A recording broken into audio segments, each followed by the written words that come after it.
The Atari 2600, or as we used to call it in our house, simply the Atari. For a lot of gamers of our generation, it was our first entry into the home console gaming market, and there are certain games that will forever be seared into the back of my brain. The one common theme about pretty much all Atari games was that they were all pretty basic, especially by today's standards. But did you know that there were some games that flat out pushed the Atari 2600 to its limits in unique and creative ways? Let's take a closer look at a few standout titles that took the Atari 2600 to the peak of its potential on this edition of Friday Night Arcade. Pitfall 2: Lost Caverns was developed by Activision and released in 1984. David Crane was the lead designer on this game, just like with the first Pitfall, A Boy and His Blob on the NES, and so many other great titles. Pitfall 2 is a fantastic sequel. You play again as Pitfall Harry, tasked with finding your niece Rhonda, a special diamond, as well as your pet Quick Claw. The gameplay is centered around platforming and dodging enemies while you collect treasures along the way for points. You can also find these red crosses on the ground which act as checkpoints. Gone is the time limit, and if you get hit by an enemy, you lose points as you're carried back to the most recent checkpoint. You technically have an unlimited amount of lives as well, so there's really no way to lose the game, although if you're going for the high score, you'll want to try to get it right the first time through. Graphically, it's pretty similar to the first game, although there's a cool sunset in the background when you're on the top level in the woods. Your character animation along with the enemy animations are well done and as detailed as you could want given the hardware. There's also a variety of enemies such as eagles, bats, poison frogs, electric eels, and scorpions. This time around, Pitfall Harry can even swim, and check out the wave animations in the water here. Activision really outdid themselves, but the biggest difference is the music. That's right, it's an Atari 2600 game that has actual music. Not just a steady blast of constant sound effects or a little 3-note tune here or there, but a full-blown soundtrack that even changes with the situation. When you pick up a treasure, you get an upbeat, heroic tune.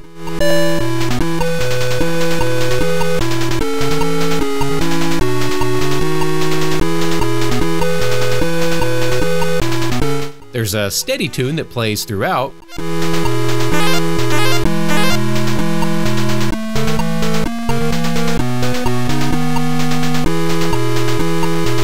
And if you get hit by an enemy, the music gets all depressed.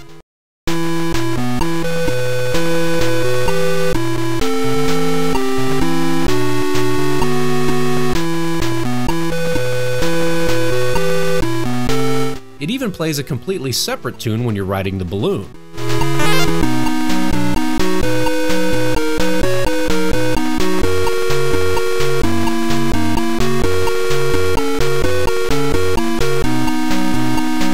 This was an actual piece of music written in 1888 by Mexican composer Juventino Rosas called Sobre las Olas, which when translated means over the waves. Issue number 46 of Retro Gamer magazine declared Pitfall 2: Lost Caverns to be the greatest game ever made on the Atari 2600, and it's hard to come up with an argument against that. It pushes the system to its limit and is just as much fun to play today as it was 3 decades ago. I strongly recommend checking this one out if you've never had a chance to play it before.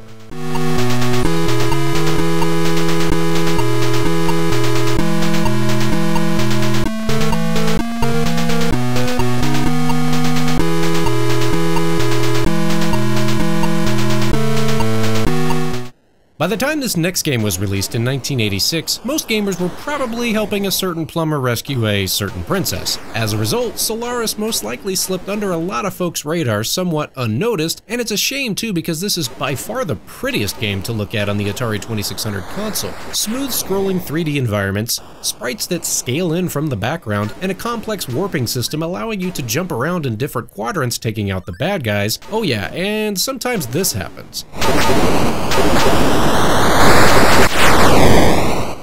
This game is as fun as it is complex, and you'll need to thumb through the manual so you can get a grasp on what exactly is going on. It's also a large-scale game with several different quadrants to explore and clean out, but you'll also have to be mindful of your fuel reserves. Solaris was developed primarily by Douglas Neubauer, who originally pitched the idea to Atari, and the plan was to make this a movie tie-in with the 1984 film The Last Starfighter. But then there was that whole video game crash thing, and so licensing the rights to the film was scrapped, and the project was shelved until 1986. This game can be bought for super cheap, like less than $10 on the secondary market, so there's no reason not to give this one a try if you're a fan of the Atari 2600.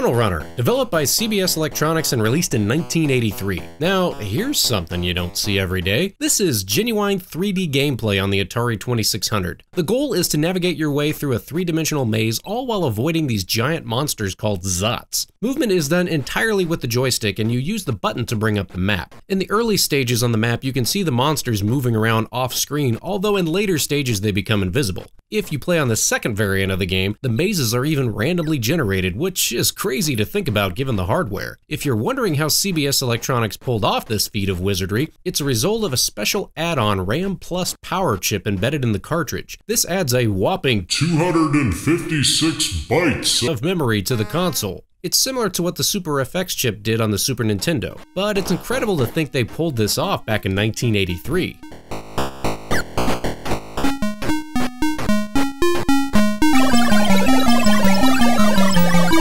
Take a moment to process what's going on here. You're moving around in 3 dimensions. The Zots are still moving around the map hunting you even when they're off screen, so you can't stay in one place for too long. And when you see the Zots, they actually increase or decrease in size depending on perspective, and you may even catch a glimpse of them from the side. It's not just a one-dimensional sprite. Holy crap! Since you can't shoot the Zots, I'm not sure if you can technically classify this as a first-person shooter, but it's definitely worth checking out just to see how far gaming has come since 1983.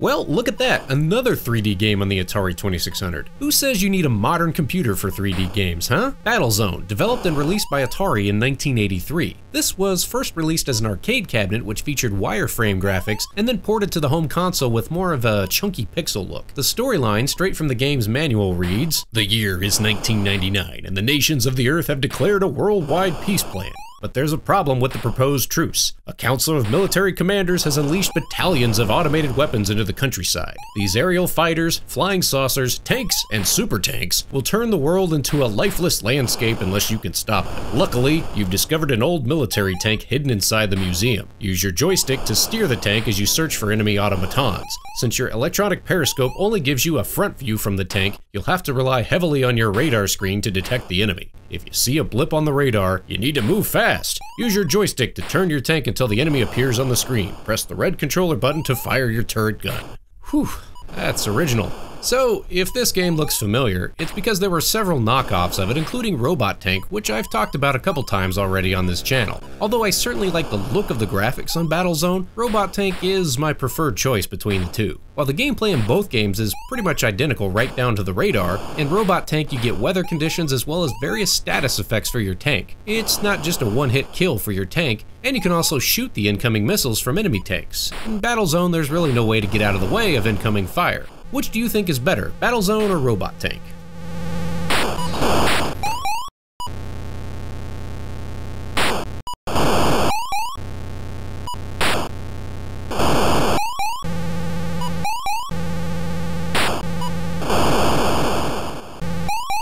For racing fans, check out Pole Position, developed and released by Namco in 1982.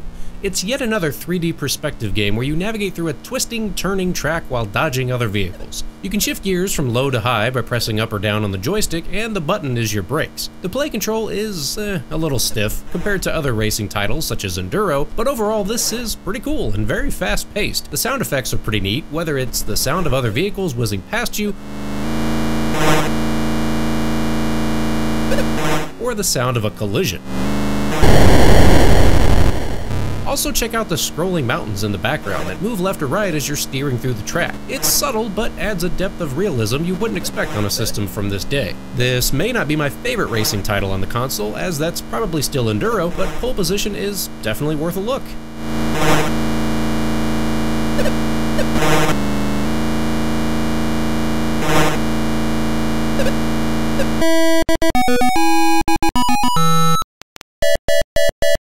Last up on the list, Xenophobe. Developed and released by Bally Midway in 1987, this late in the game, the Atari 2600 was nearing the end of its lifespan, and Xenophobe ended up being one of the last officially released games on the console. So this was another Atari port of an arcade game, and it's a pretty good one. Definitely different anyway. Right out of the gate, the music on the opening screen is genuinely creepy.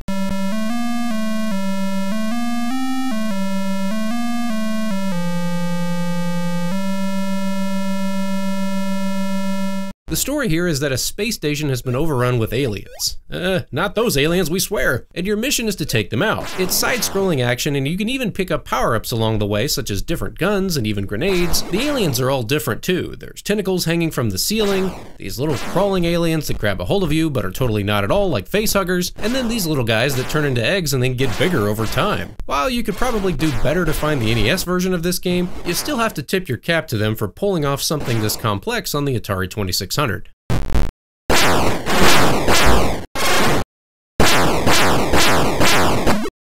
Well, that wraps it up for this week's episode. We didn't get to all of them, but this should give you a good start if you want to open up the Atari 2600 and really see what she can do. What are some other titles that you remember as truly standing out among the crowded pack of Atari 2600 games? And what are some of your favorite Atari 2600 games in general? As always, thank you for watching. Please don't text and drive, and I'll see you next time on Friday Night Arcade.